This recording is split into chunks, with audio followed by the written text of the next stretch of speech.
Degree Net Podcast. The Third Degree Net Podcast. The Third Degree Net Podcast. Third Degree the Podcast is brought to you by Soccer90.com. The World Cup is underway. Soccer90.com is your place to get all the World Cup gear, all the U.S. national team gear, everything you could want. Jerseys, balls, jackets, scarves, you name it. And all Third Degree listeners get 20% off when you order at Soccer90.com and use the code Third Degree. That's Soccer90.com. Well, hello, FC Dallas curious fans. My name is Buzz Carrick. I think most of y'all probably know my voice by now. And with me today on this interesting kind of taped together version of the podcast, this is episode 187, by the way, is my good English friend Dan Crooke. Dan, how are you doing?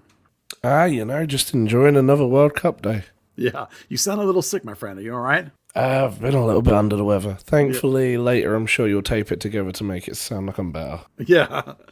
Well, we're not going to do a whole lot here with Dan and I because we have the second half of the podcast from last week with Owen Newkirk filling in for Peter when the three of us broke down all the roster moves. And we'll get to that in just a second, the second half of that podcast to fill up most of this hour. But before we do that, Dan, I wanted to talk a little bit about the World Cup from an FC Dallas perspective. And there's two games in particular that I think you can, as an FC Dallas fan, look at because of the coach that we have here, Nico Estevez, and the system that FC Dallas plays. And the first one of those is the U.S. men's national team, where he was an assistant before he came to FC Dallas, who, for the most part, play the same system. Now, I would contend, and I think we saw this in the first game, that when Josh Sargent is in there, it's less like FC Dallas plays unless Franco Jara is in the game. It's more like FC Dallas plays when you have a real false nine like Jesus. But can you take some similarities, Dan, from the game, the opening game against Wales, that you can apply to FC Dallas, do you think? Oh, for sure. I mean, I think, even talking about Sargent, you saw elements of him trying to get back, not really having that part of his game as a pressing forward as Jesus is, but at least kind of flailing and attempting to do those aspects. Beyond that, you were looking at a typical, particularly that Welsh game. You were looking at something that FC Dallas has had to deal with quite a lot, which is teams trying to sit back and counter where they can, bog up the kind of middle of the field. That would definitely be a good study for FC Dallas, even without a single FC Dallas player featuring in the game. Yeah, the goal came when they were able to get the Wales to come out a little bit, and they turned them over at midfield. One of the reasons, as you say, that I sort of thought, or I wasn't about to predict that Jesus was going to start, but I suggested I felt he should start, was that Jesus is got that game that you talk about, that a game predicated on movement, a game predicated on pulling center backs out of position. I think those things can be really helpful in a low block, particularly when you play the U.S. system, which is the same as the FC Dallas system, that's built very heavily on slashing runs from the wings to attack the gaps, and even from the eights to attack the gaps that are created by Jesus' movement. And Sargent had one really nice play where he came back and laid the ball off, as when he checked back between lines. Well, that's Jesus' bread and butter. Yeah, I kind of feel Jesus' stock, whether it does or doesn't, it should have risen even without him playing, just for the fact that when you look ahead to the challenges that England pose, the shortfalls really lean more towards Jesus' game compared to Wales than I think anyone else is in that kind of set of forwards for the US men's national team. Yeah, it'll be interesting to see if Berhalter adjusts to the guy that we both think better fits his shape, or if he sticks with Sargent under this idea that they floated that Sargent knows these players from Wales and England. Well, he doesn't. So he doesn't know those players. He plays in the championship, so he doesn't play with those players at all. Yeah, why does Berhalter even say that then? Because he's just talking about England as a thing, which doesn't make a whole lot of sense. Yeah, I do think that Jesus makes more sense. I again didn't see enough from Wright to make that think that that's working. That he's even more static than Sargent. It's confusing sometimes what's going on with the national team. Yeah, bringing Haji Wright into the game was very much like bringing Frank O'Hara in. A guy with a bit more physical stature that you hope can win some headers, but ultimately he doesn't really do a whole lot. Now, the other team that is playing in this World Cup that I think even more so resembles what FC Dallas would like to play, it's a stretch to say it's the same because of the quality of their players, is Spain. Because in particular, Spain even more so uses a false nine, more similar to FC Dallas. Somebody I saw a couple people referring to it today as a nineless system. I don't think I would go that far. I think it's definitely some version of a false nine or a player that's at least trying to replicate that kind of thing. And obviously, when you watch them play, they were so good against Costa Rica. It's really hard to take anything away from that game. Other than something I thought people really talked about a lot today with Spain was this, something we actually talked about a lot in Luchi Ball, which was the possession is fine as long as you have purpose with it. In particular, Spain, to me today, watching them, they pass the ball around and possess the ground for a long time. And then when they see these moments of exploitation, they go forward really quickly with the ball, short passing, ticky-tacky kind of play, like Dallas does, with aggressiveness, with the verticality component, with a get forward quick kind of component. Not an over-the-top component, but a get forward quick. And that's something Dallas does too. So while, again, not the same quality of players and not the same amount of possession, still there's some flavors there in terms of the way the system works. And maybe that's a team that our coach here would want to emulate even more than the U.S. is the Spanish team. Yeah, I mean, a Spanish coach, why wouldn't he want to emulate his home nation? I think when you look at Spain, I feel like they're like Barcelona. They kind of fall victim a little bit to people remembering the high points and kind of considering that as the overall game plan. When you talk about the nineless formation, that 2010 team with Cesc Fabregas sitting as the false nine, 100% nineless. It was the birth of the modern false nine. That's not what they have now. They do certainly have more of a traditional attacking presence, which does borderline more into what FC Dallas does with Jesus, with Paul Arriola, with Alan Velasco.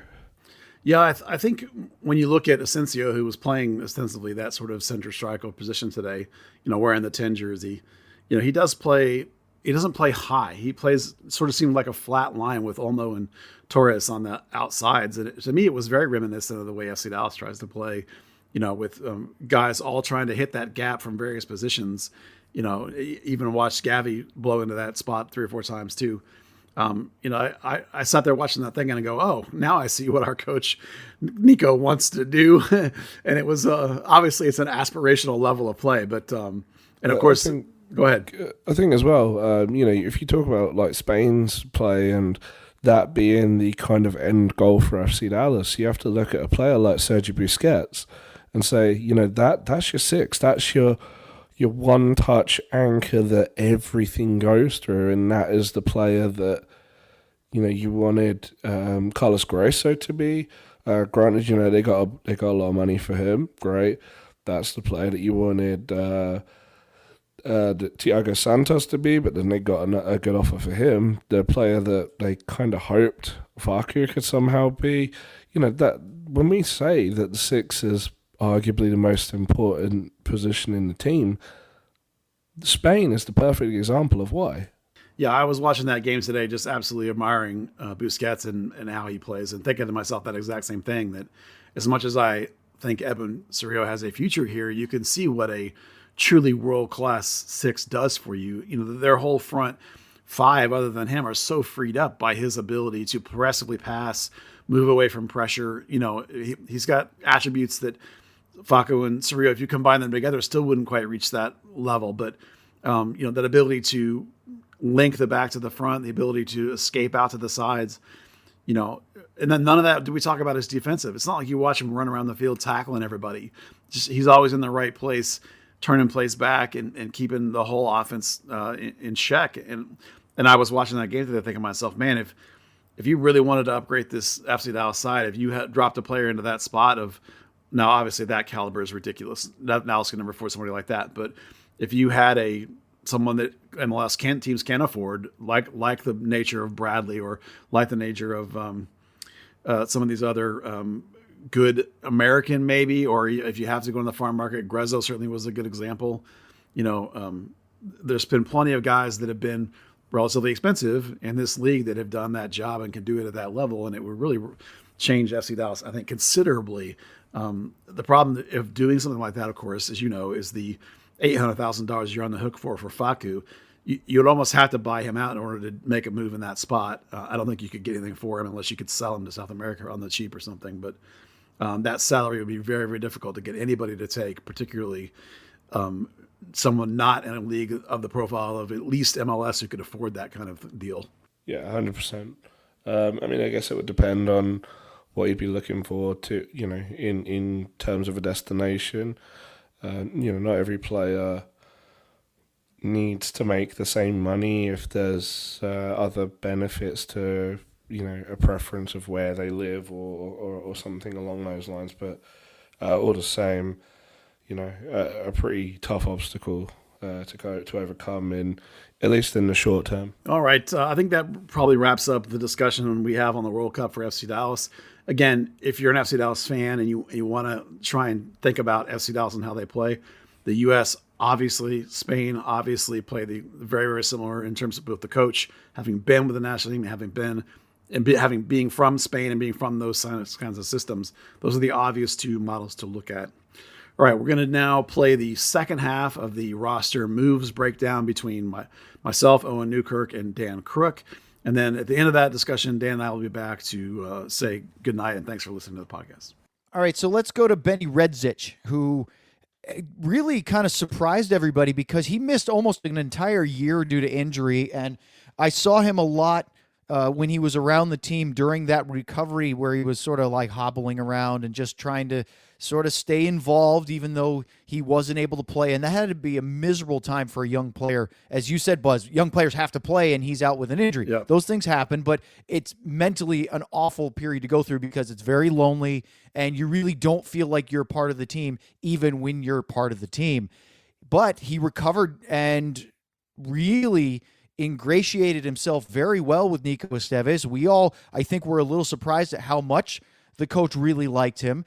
And I kept hoping for when he got those opportunities. He made his debut, got a couple minutes here, got a couple there, that there was something where he could really shine. And I think, I'm trying to remember now because they all blur together after a while. Was it LA Galaxy where he had the breakaway and he looked like he wanted to be anywhere but taking that shot? I think it was late in the. I think it was an LA team. Yeah, I don't remember which one it was either Galaxy or LAFC. Obviously, those are the two choices. But I want to say it was against Galaxy, and Dallas had a good lead, and he got sent free on a through ball down the right side into the box, and the goalkeeper swallowed it up as he took the shot, and it just didn't look like that confident swagger kind of finish of a guy like Jesus or Pepe or somebody that just knows what he's going to do and buries it. And I was really hopeful because it was the end of the game. There was nothing to lose. And wouldn't it have been great for Benny to score on a break like that? The Toyota Stadium would have erupted. They would have been thrilled. And maybe that helps vault him to the next level. And that next step in attack, just plenty of work rate, guys. But I never really saw that next step. Yeah, this was actually the most surprising cut for me because, as you say, Coach loves him some Benny. He lamented to me a couple of times that he had failed to get Benny the playing time that he thought Benny deserved and really lamented that he didn't get the kid more PT. So I was really surprised they cut him. Now, for me, Benny is rolling Lamar. He's 88 minutes of what the hell is he doing and then 2 goals. Lamar. Yeah, so I never thought Benny should have been a homegrown. He always, to me, was real up and down in the academy. Moments of greatness and then a whole lot of nothing. He got signed to a homegrown deal. I would have preferred a North Texas deal. And then over time, I saw enough progression for him that I was like, okay, he's up to the talent of the FC Dallas training. He can score these spectacular goals. But in the end, I just don't see a complete enough player that I want him to start. There's too much what the hell are you doing when you watch him play? Even though he is capable of these one-on-one moments. I do wonder now, though, if Benny, I've heard of him talking to people as the season wound down and we got into the offseason. I've heard him expressing understanding that the playing the kids was kind of waning a bit.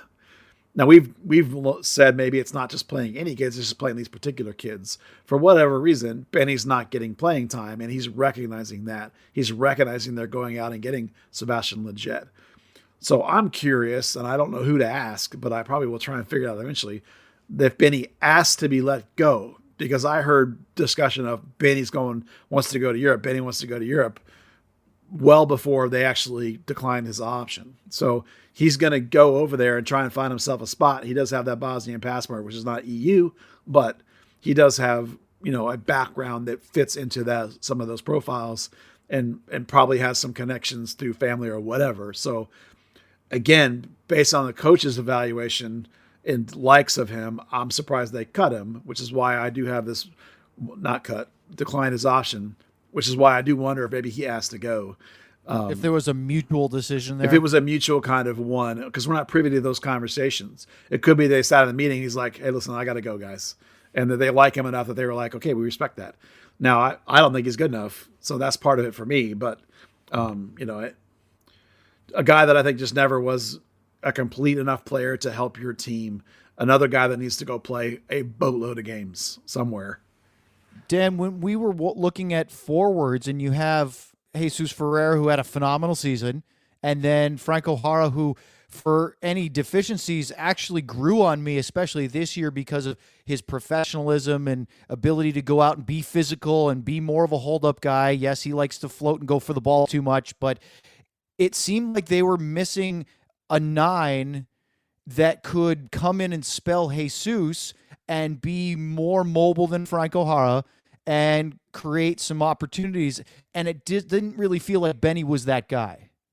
No, he had one game where he came in as more of an attacking midfielder and kind of got engaged. I think maybe he, maybe Buzz is right and he's kind of asked for his release. Maybe he's just kind of a victim of the relative success of FC Dallas. In year one, kind of getting up to third place in the West, getting to a conference semi-final, maybe that makes them need to be a little bit more cutthroat and not have the time to sit around and wait for Benny to develop when, you likely have Mulatto coming in after his loan from Deportivo Cali to North Texas. You've got Tariq Scott coming in. You've got Bernard Kuminga, who can play up front as well as on the wing. You've got a host of attacking options who do display pace, a little bit more strength than Benny has, a little bit more presence, a little height. And that in addition to just that notion of, hey, now we need to actually make more use of the supplemental slots 21 through 28 that he finds himself as the odd man out. Now, that's a great point you mentioned about Bernard Kuminga. I was absolutely ecstatic to watch this kid progress through this year because not only is it a great story, but he gets on the field and he provided that darting burst that you didn't see from a lot of the depth on your attacking line, and also some skill and some soccer IQ that maybe some of the guys that have pace off the bench don't possess. And it was only a shame that he picked up the injury that he did at the time he did, because he was definitely going to get some more time as the attacking second option at right wing and or on the left. Is, Buzz, you've said it many times, you think that they're pretty interchangeable, or at least they should be if they want to be a top level winger. And clearly Kuminga moved ahead of Redzic almost as soon as he was signed to FC Dallas. Yeah, we've seen Kuminga play right, left, and as the 9 for North Texas. And in the 20 minutes he got with FC Dallas, we saw more from him than we've seen from almost anybody else that's played wing. How about the whole list of guys that we've mentioned that have been declined today? We just went through all of them, and he did more than 20 minutes than all those guys. Yeah, the only guy that did more wing than him was O'Brien. Like the minute he signed, in my mind, he was fourth on the depth chart at wing. And then you're right, he got hurt. So not a guy who had his option declined. He was a guy that was signed, but guys like him and guys coming in from the academy. I've talked before about this little gap that we just went through. Well, now it's time for a couple more homegrowns to come in. So the pressure from the bottom, pressure from the top when Legette's coming in, pressure from North Texas. This is the real progression. North Texas into the first team. Mulatto and Kamungo are going to contribute. Guys signing out of the academy, Norris, Tariq Scott, these guys are going to be at North Texas. They're not going to be in the first team. The way this coach runs the bench, not going to be in the first team. And that's okay. And that's perfectly fine because they're both 17. Those signings are really they're going to graduate high school in the summer. They're going to spend a lot of time with North Texas. They might even play a bunch for the academy through Dallas Cup, through the summer big major tournaments for the United teams. That's fine. Paxton and Jesus, Brandon, those guys all went down and played academy games after they had signed homegrown deals. That's fine. North Texas for those guys, that's fine. Kamungo is now 20, going on 21. Mulatto, same thing, 20. You're looking at guys that have minutes, that have a bunch of first-team training. Those are the dudes that are going to come in and eat up these minutes that the other dudes weren't getting, and they're going to get into the rotation and maybe extend that rotation just a little bit, or they're going to kick other guys out of the rotation. But, those are guys that are not part of this decline pickup conversation other than they're pushing guys down. The next one is a guy that has a lot of history with FC Dallas and with this Third Degree podcast, and that's Thomas Roberts. And I know this was tough, guys, because we've always watched him and we all know that he has something elite in there. In his quality, we've seen it. It's just a matter of finding the right position on the field, the right manager that likes his style of play, and have it all come together at the same time. And it just didn't seem to have those planets aligned for him. He got absolutely wrecked against Tigres and stayed in the game. I thought he was killed during that play.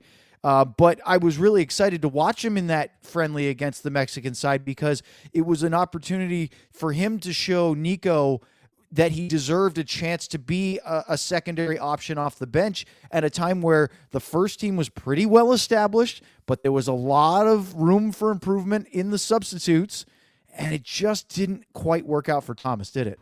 Yeah, this kid for me is the best on-ball touch dribble passer that's ever come out of the academy. He is, there are coaches that at FC Dallas, I think he's a truly special talent. I think you can look at that Tigres game and you can see that they instantly recognized that he was the most dangerous player in that midfield, and they proceeded to crunchingly foul him all over the field. They gave him the Messi treatment, didn't they? Yeah, they did. Now, again, you have to look at, there's been now 3 different coaches, head coaches, including one that had him in the academy, where he used to dribble through the entire team all the time, that have not chosen to play him very much at all.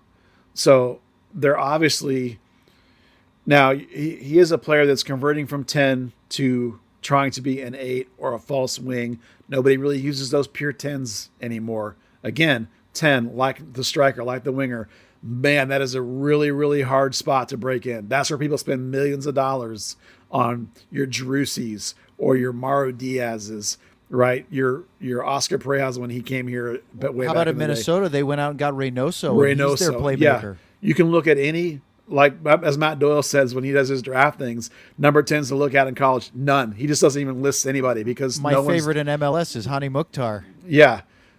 This is not where, this is an extraordinarily difficult position for an academy kid to break in.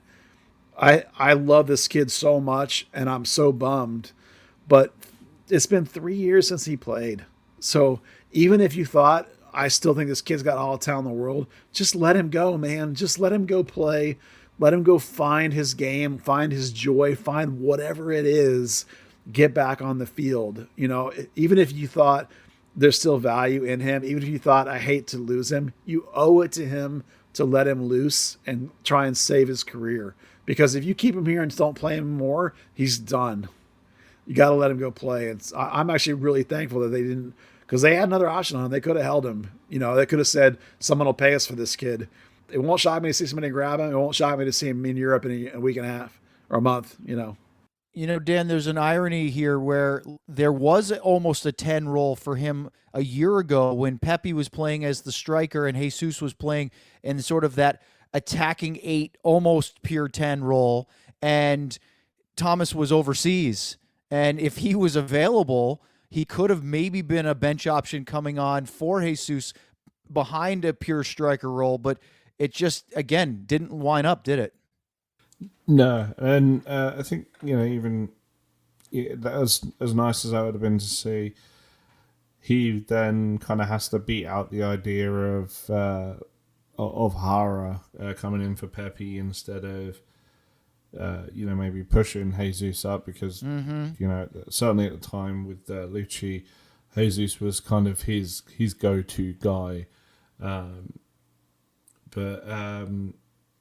to Buzz's point, the traditional 10 is kind of falling away a little bit unless you are a truly elite talent. It's a hard position to break through in.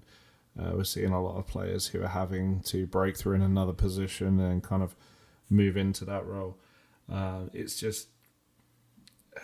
a little disappointing that we've kind of known for 4 years that his best shot getting in the lineup was not in that position, and there really hasn't been a ton of advancement there, whether that's down to the player, down to the coaches, down to the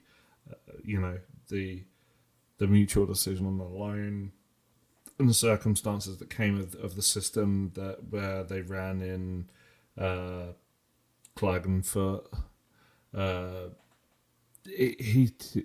I think if you lined up every homegrown player across MLS, he's probably the one that's had the most bad luck in terms of career progression.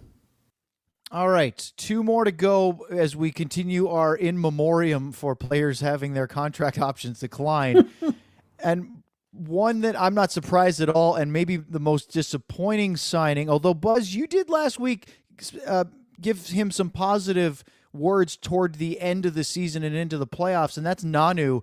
I think when you hear a big Portuguese club player in his prime, late 20s, and you see a position of need, you think this could be really good. And while I do understand why you saw some optimism toward the end of the season, I thought it fell really short. Look, nice guy, friendly.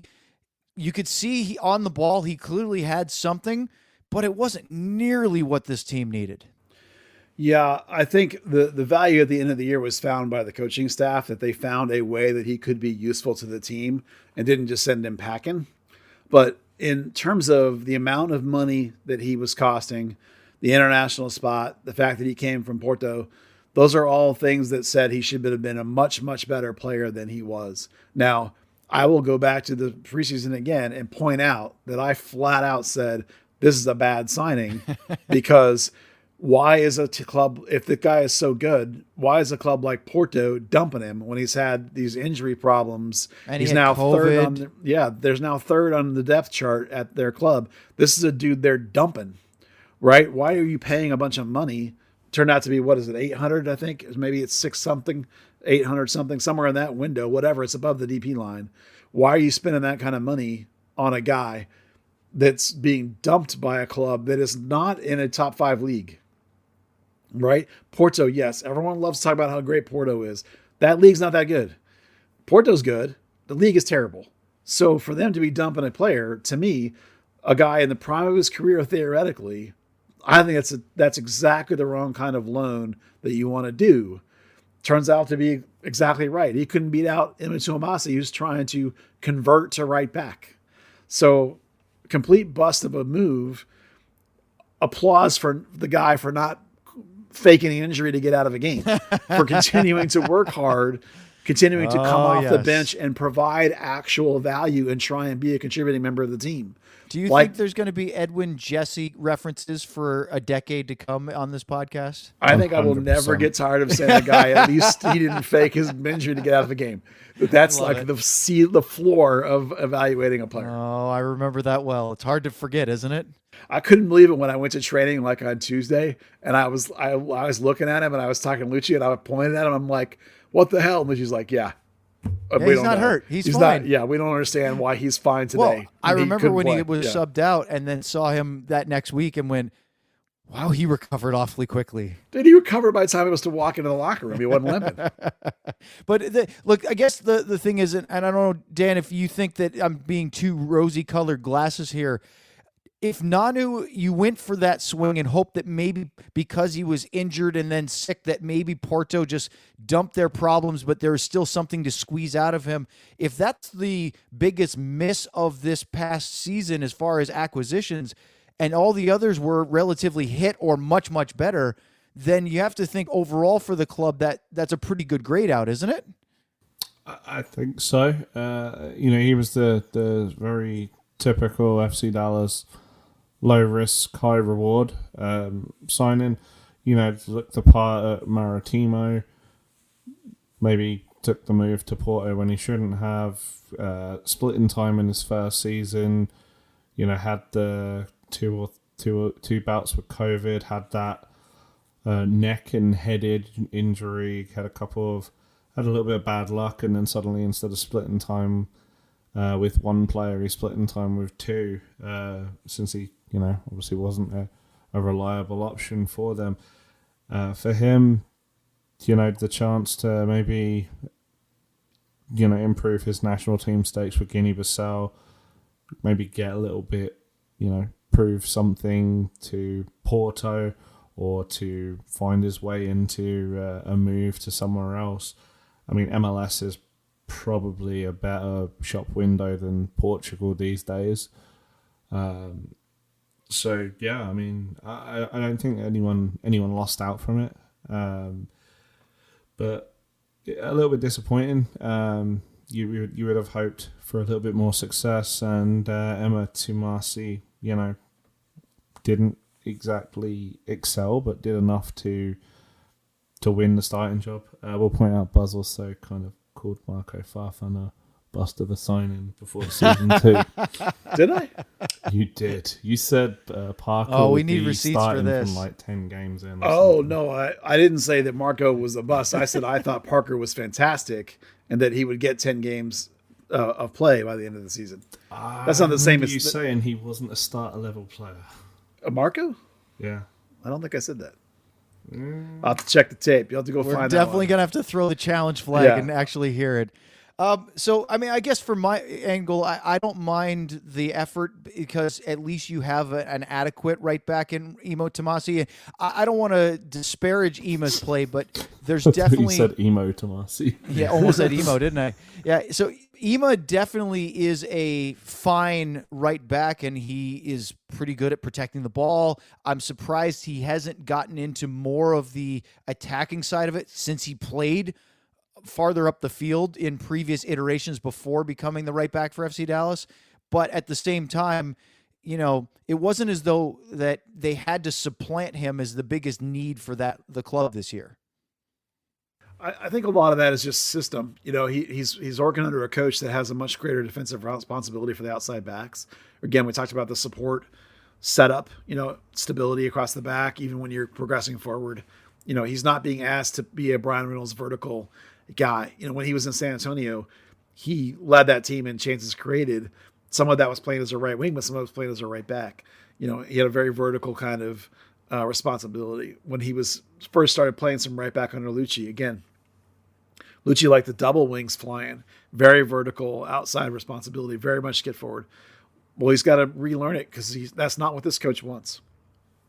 He spent a lot of time and effort working on his individual defending, and he got a lot better at it. He's still not elite at it, but he's a lot better than he was before. And I think you could look at his play over the course of the season. You could see him trying to find a balance. We'd like to see more from him offensively. Yes, absolutely. But they're not asking him to get to the end and cross. They're asking him to be underneath and filling in when the 8 vanishes up into the box, you need to be filling in that space. That's a different kind of responsibility than he's done before. Now he's played a little bit of that. He's played a little bit of wing, both sides. So he's got a lot of versatility in him. You can use him in other spots, but you definitely I don't look at him as a massive problem by any means. Outside back is not a position that this organization generally, prior to Nanu, spends a lot of money. They tend to think outside back is 250, 300, 350, and that's kind of it. That's kind of where Ryan always really was in terms of salary. That's where Farfan kind of is. That's where Tuamasi kind of is. It's kind of where they want him to be. So not a liability by any means. Room for progression. Yeah, room to improve. Young enough that he's got some time to still get better. He's not anywhere, near. I mean, he's still 25-ish. Got another year and a half, maybe 2 years at most to sort of progress himself still. So useful squad player. Not everybody can be elite. Somebody's got to be middle of the pack. Well, the final guy on the list is Josue Quinones, which we changed the way we said his name a couple times until we actually heard him do his video pronunciation and went, oh, it's Josue. So I really liked him. He was a very pleasant young man.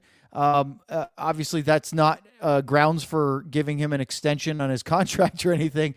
But guys, is this kind of another sign, like we were talking about, of the ambition of the club getting to another level because of the fact that he seemed certainly adequate of a young guy who could be molded. He sort of had that versatility of center back, can play a little right back, and that's not a bad swing. But if they're thinking about upgrading, as we talked about earlier with the Hedges situation and what are they going to do at center back, maybe they just said, okay, we've seen enough to know that we're going to go to a higher tier. I actually think the problem is that we don't know what the buy price is. Because if you're talking about like the 4th or 5th center back, I thought he was actually quite decent. He showed that he could even play outside on both sides. I thought he was just as good in terms of his displays as Justin Che ever was. The problem is you don't know what the buy price would have been. You don't know what the contract would have cost you to bring him back. So it's very difficult to analyze what it was that cost him. International spot, escalating salary. Yes, you have to go. We're going to go out and spend some money at center back. Well, if his number was going to go up to like 3 or 4 or 5 or something when you actually bought him, because he is U22 initiative now. That's the Schoen slot. That's not super budgety. That's supposed to be prospect. I think you're talking about a guy who already has a cap with his national team. There is some ability there. I think that there's a squeeze out because if I'm going to have to go get one center back and I'm still trying to bring Hedges back, how much money am I spending at center back? I can't afford to go spend the buy it's going to take. I mean, if the buy was $1 million and that $1 million comes onto your cap, remember we talked about that earlier in the show, right? The buy money comes onto the cap. You can sort of prorate it out, but that's still a big cap hit trying to get that buy in there. So without knowing what it was, it's going to be really impossible to evaluate that. Purely on talent, I would have brought it back. I thought he was a good piece, but we can't, unless somebody will talk about it, one of the teams will talk about it, which I seriously doubt they will. It'll be impossible to know whether it was the right call or not. And Dan, we've heard Buzz say a lot about the fact that Nico doesn't really want to carry a bloated roster, let alone even just a full roster, because he thinks that's a little high. That could be another one, is just trying to keep it relatively trim for how many players he has in camp. Yeah, 100%. We can talk about the buy, and the buy is certainly an important factor, but let me pull up how many games he actually played. It was what? 7.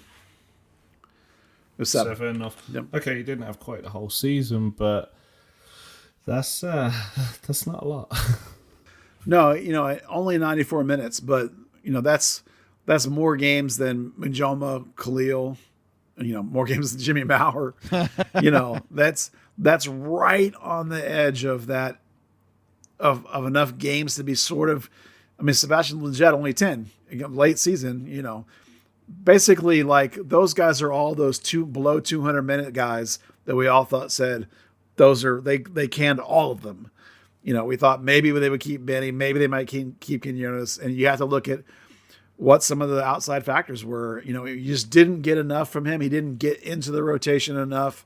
If he could have supplanted Nanu earlier in the season in terms of getting some of those minutes, maybe he would have been kept around. But again, we just didn't know the buy. The U22 initiative is supposed to be a pretty high caliber player, and we just didn't quite see enough relative to what it probably would have cost to keep him. Well, it's also supposed to be a pretty high dollar player. Yeah. And I'm trying to think. I don't think we knew what his salary. I don't think he was on the salary release, was he? Oh, let's look real quick. Was he late enough in the year to bypass that? 180,000 base. Yeah, that's a decent price. But that's the thing is, like, you don't know what that escalates to when you add the buy. That's the thing. Like, remember the Castillo example. He was a young DP, which means 500,000-600,000. I think it was even 800,000 was, I remember what the number was on him, because he had like $185,000 salary and a $750,000 buy. So his cap hit, they put it all in 1 year. His cap hit was like almost $900,000. So he had to be a young DP. So Quinones could have been the same way for all we know. By the time you included the buy, it might have been crazy. And you're already trying to bring in Hedges. You just can't. There's no room. Of course, there's a lot of speculation in there. We don't know. But, you're talking about getting a guy from Barcelona SC, which is not the club in Spain. It's the club down south. So, they're expecting a fair chunk of change from a guy they consider to be one of their up-and-coming talents. All right, so that concludes the list of players who did not have their contract options picked up by FC Dallas for 2023. I think we gave a pretty extensive farewell to everyone except for, I think, Matt Hedges. But there is one more item before we conclude this episode of Third Degree, and that, Buzz, is a part that I'm always amazed at, because I like to think that in covering the team and doing the broadcast, I have a pretty good handle on the first team. And some of the guys coming through, either homegrowns that are playing at North Texas or guys that have gone on loan. But the academy is an animal that I know very little about. I got a little bit in the last couple of years doing some Dallas Cup finals.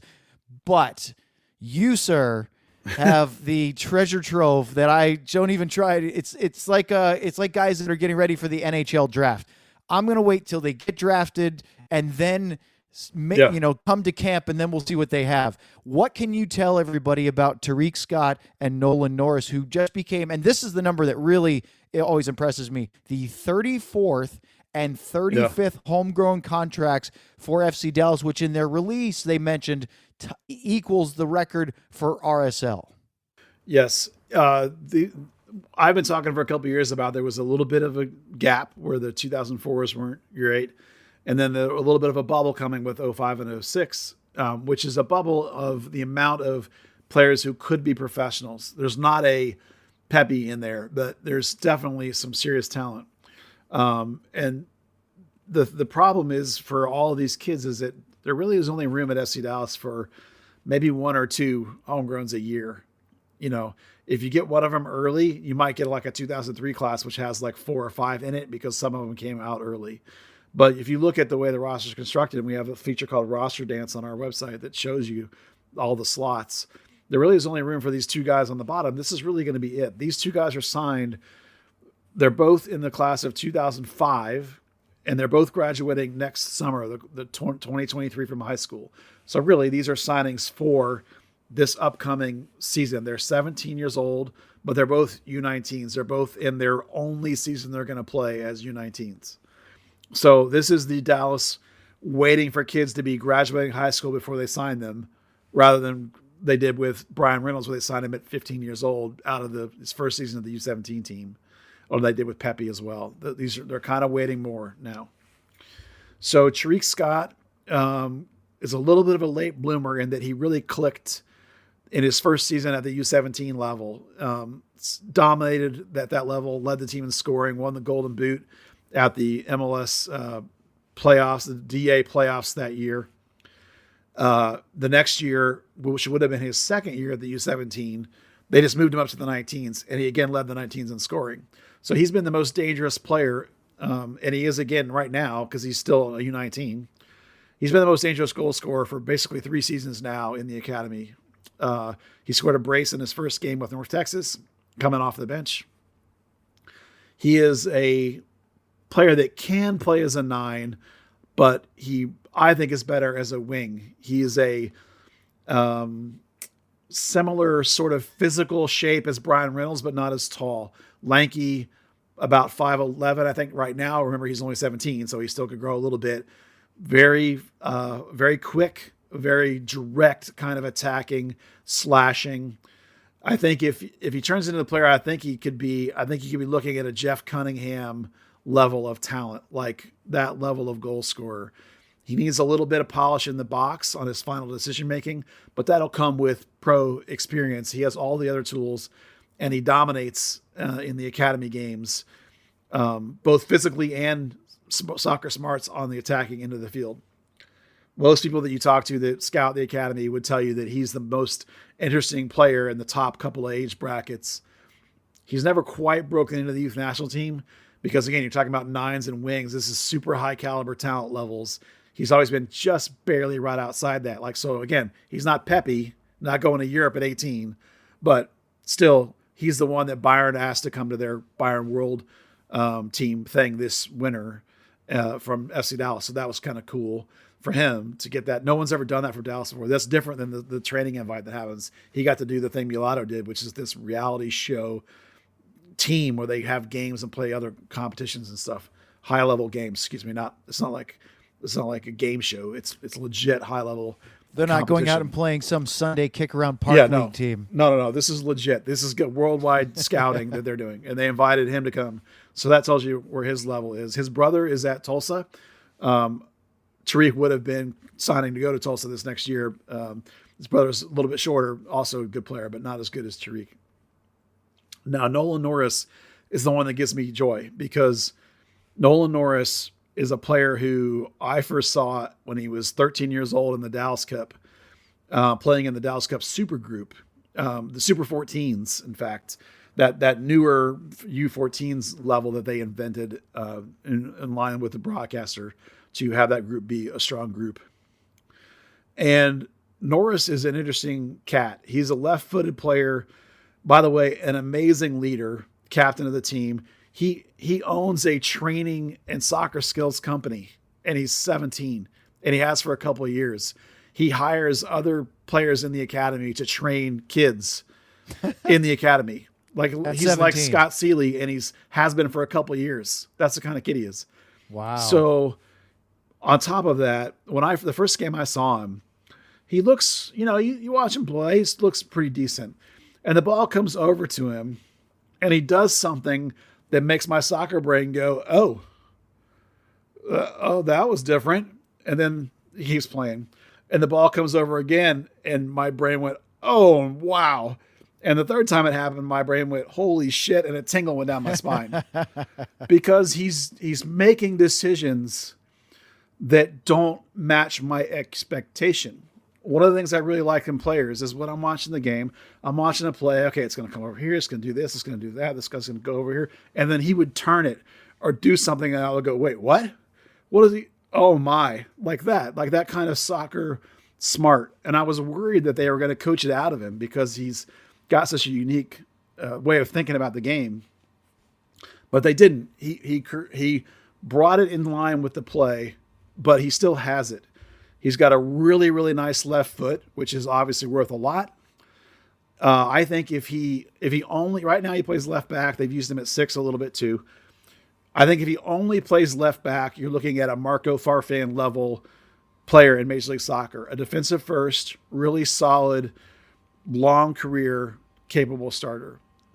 Now, if he continues to grow, right now they list him at 5'11". His dad's a couple inches taller than him. If he can get to be 6'1" or maybe 6'2", I think he could be an extraordinary center back, left center back, that will be in high demand and will be gone fast because he doesn't have this pure, like Brian Reynolds verticality. He's a Marco Farfan like stable left back. But if you take that brain, that passing vision, and that left foot, and he happens to be 6'1", 6'2" at center back, all of a sudden, now you're talking about, oh my, right? So it'll be interesting to see where they progress him at. And it's really fun for me because it's rare that I see a player that lights my soccer brain on fire like he did the first time I saw him. That rarely happens. And I was a little worried that because he didn't have the Brian Reynolds style down the field, the Reggie Cannon down the field, that like because of the way the club was with Lucci and this desire for these flying outside backs, that he wouldn't get the opportunity, because he's not like that. But now in this new regime, there is an opportunity there for them. And you've seen him get call-ups to the national team consistently. He was on the U19 team a bunch this last year. He's progressing in his play and again, it's the brain, it's the leadership, and it's the all-around ability.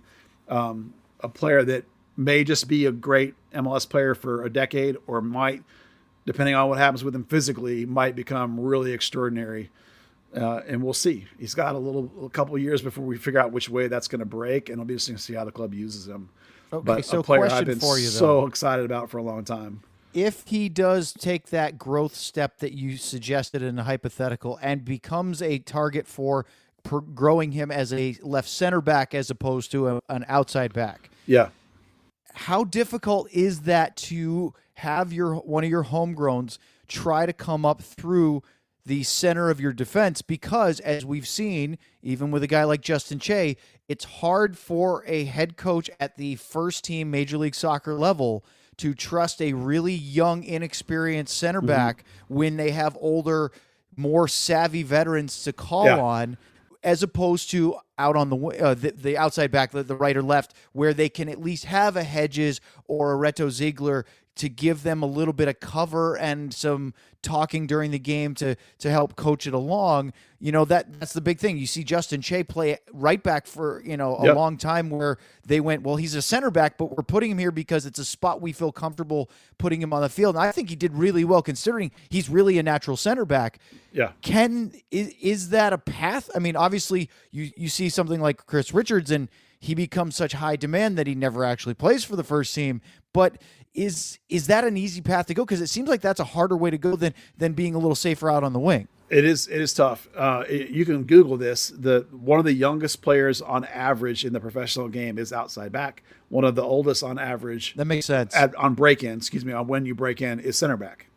So actually having the ability, like Justin Che did, to play outside back allows you to develop and get up to the speed of the professional game. And then over time, you progress towards the inside. Marco Farfan is another example of a guy who can play some center back. He has done it, right? These kind of guys that this is the same thinking as when I said about Tanner Tessman. Man, if he was a center back, he'd be worth $10 million. Ooh. Remember when Charles Hyman said of Breck Shea, man, if he was a center back, he'd be worth $10 million. Because of that physical size. Because of the size and when you combine the skills that the outside takes with the size and the soccer panache and put it in the middle, you're looking at the modern center back that's worth crazy money.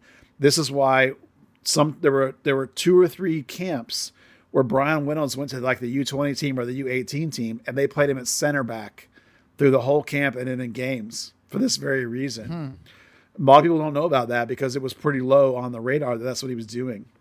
So the same with Che. You play him on the outside for a couple of years, and then you migrate him into the middle. It's a relatively smooth transition in a lot of ways, particularly like if you have this current system where it's not the modern, insane Zanetti, Brian Reynolds go. It's more of this stable, connected, setup. Now, also, this is what North Texas is for, right? Maybe in first team training, he's playing outside back all the time, or if he gets up to first team training, because remember they have Parker there too, right? So there's no rush with Norris because they already have Parker and Farfan in front of him. So this is a project signing in the sense that they have a couple of years to see which way he breaks before they need to find out, am I ready to move him up to the first team? Has Parker panned out like I think Parker will? Is Farfan still here?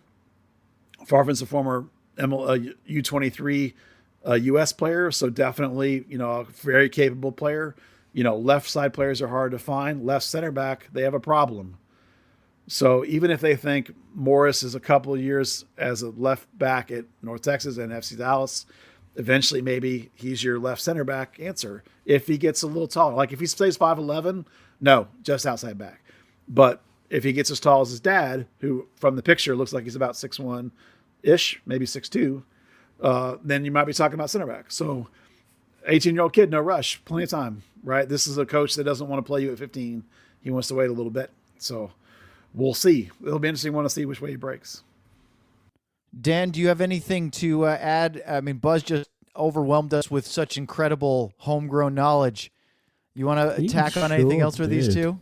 No, I mean, I say that with all reverence too, because it just blows me away at the depth. No, I think if you look at kind of the roster as it is right now, albeit missing a few players, Nolan, if you put him at centre back, and you said Hedges is still an FC Dallas player, right now that puts him centre back 4, left back 3 behind Farfan and Parker. Scott, likewise, he's fourth choice striker probably if you count come and go as a right wing. If you want to stick him in the 9, maybe that pushes Tariq to fifth. It'll be interesting to see what the progression is going into the season, because one thing I think that Peter or Buzz brought up on last week's podcast is quite often we see in Europe or anyone that follows the FIFA calendar that these guys finish out a season, go to the World Cup, come back. That's a lot of load. They can't really get a good pre-season in. They're playing catch-up. That makes them more susceptible to injury. Well, that's going to be happening to Jesus Ferreira potentially. He's finished the longest season of his career, certainly the most grueling season of his career, and he's about to go into a World Cup in not the nicest climate, not the nicest and conditions. It's not going to get easier for him in that tournament either. No, with a lot of travel. Even if he doesn't play a ton, he's still going to be training in that heat every day. Trying to manage situations, having a long way to travel back. He's not, he's gonna miss a chunk of the he's probably going to be recouping for at least the start of that pre-season, at least the start of those player-led camps that kind of lead us up to pre-season.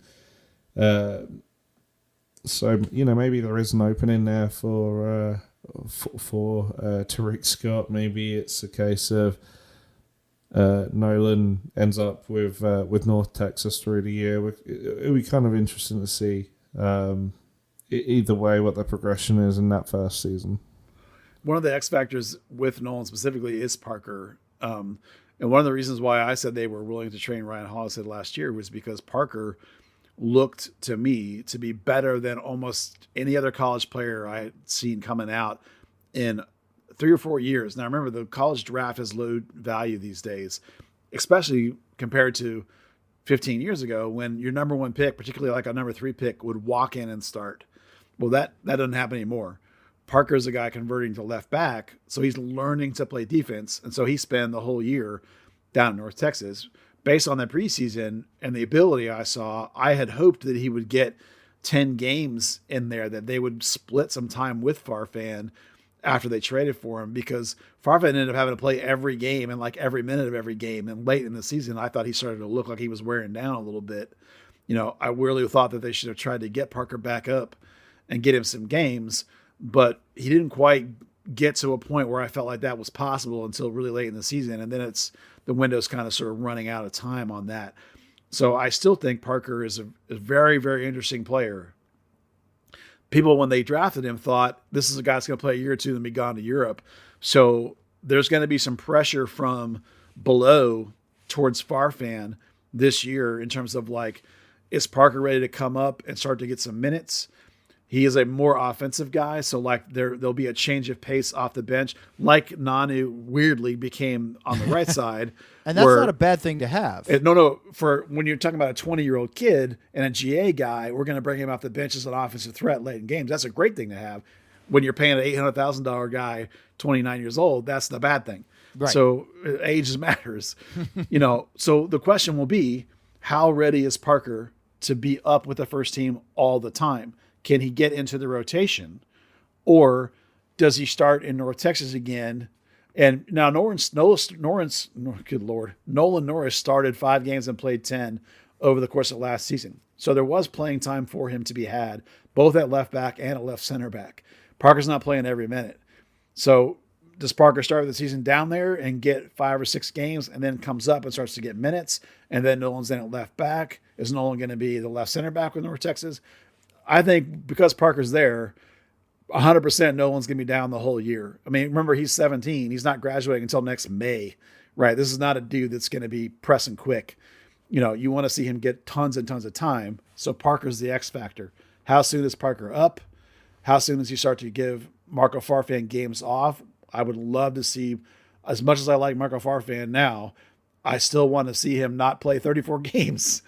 I want to see that management come in and Parker get minutes because Parker is really, really skillful, and I want to see him start to get time. Yeah, Farfan took some major beatings, showed incredible resiliency of continuing to come back, and you could see there were times late in games where he was dealing with some cramping, and that was just from the amount of workload that they were giving him. And I tell you, one of his real strengths was the ability to withhold and withstand all of that throughout a long MLS season. But as he starts to get a little bit older, you'd like to be able to wane some of that a little bit, I think, take it off his shoulders.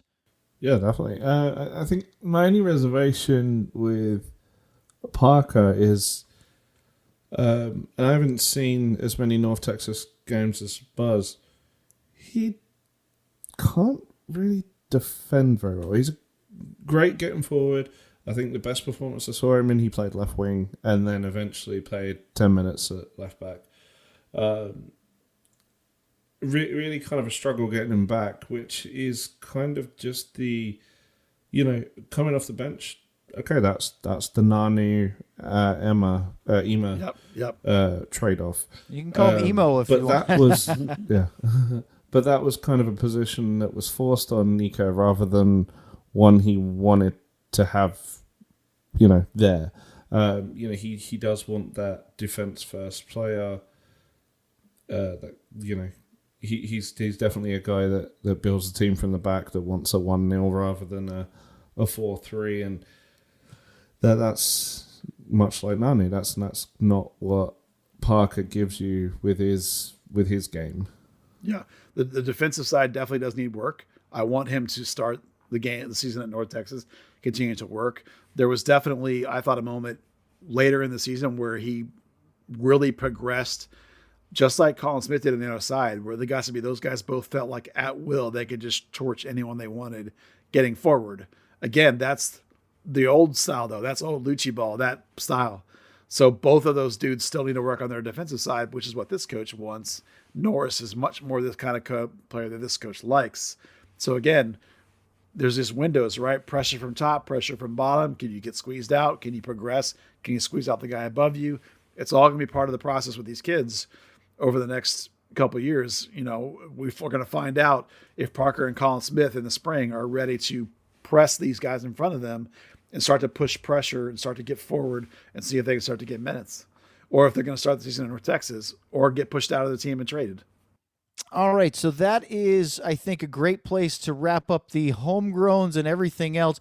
The question is, guys, should we go for the third hour and talk about the things that FC Dallas needs going forward with their roster, or should we save that for another day? Oh, my gosh, this ended up way longer than I thought it was going to be. No, we'll save that for another day. Well, you have to blame bringing in the radio guy that knows how to fill an empty segment. No, I thought that was really good content. It's just that there's so many of them that it took longer than I thought. Again, Dallas was ruthless, and 1, 2, 3, 4, 5, 6, 7, 8, 9. 9 dudes got jettisoned, 3 kept, and 2 more signed. So that was 14 players to talk about in our breakdown. That's a lot.